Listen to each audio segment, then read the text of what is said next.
75% of kids who are brought up in a Christian home, who are brought up in church, as soon as they leave the home, within a year or two after they leave the home, are walking away from the church. Many never return. There are a number of reasons for this, but one of the major reasons is they don't think Christianity is true. They're talked out of it. You know why they're talked out of it? Because they've never been talked into it. We've never told them why Christianity is true. Oh, we've told them that it's true, but we've never told them why it's true. We've never given them any evidence. We've simply said, believe. I go to a lot of churches, and I usually start out by saying, do you believe this book is true? And people always go, yeah! And then I ask, why? Do you know what answer, unfortunately, I get more than any other answer? Because I have faith.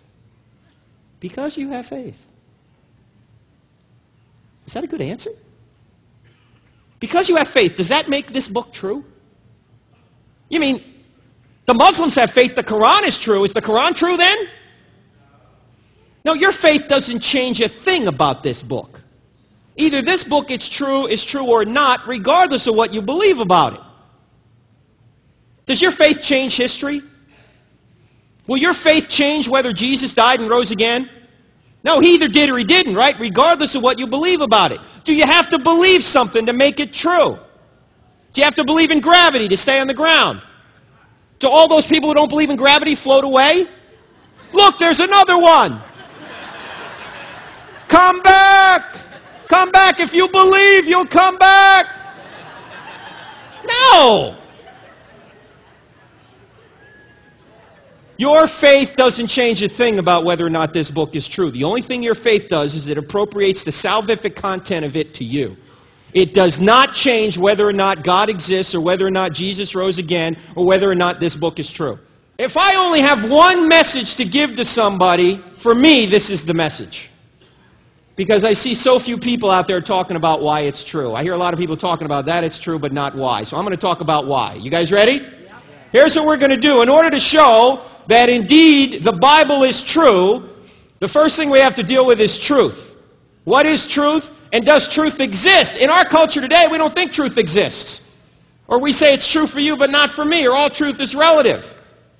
We've got to be able to deal with those objections if we're going to say this book is true, right? Second question, does God exist? We have to give evidence that God exists, because if there is no God, then this book can't be a word from God, can it? You can't have a word from God if there is no God. So we're going to give evidence from outside the Bible that shows you that this book is indeed from God, that God exists. Thirdly, this book can't be true if miracles are not possible.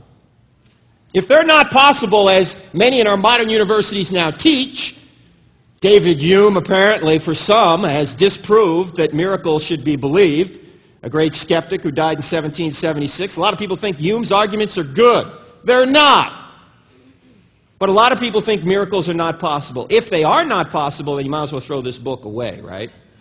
And then finally, and only then, we'll be able to look at the question, is the New Testament true? And you say, well, why just the New Testament?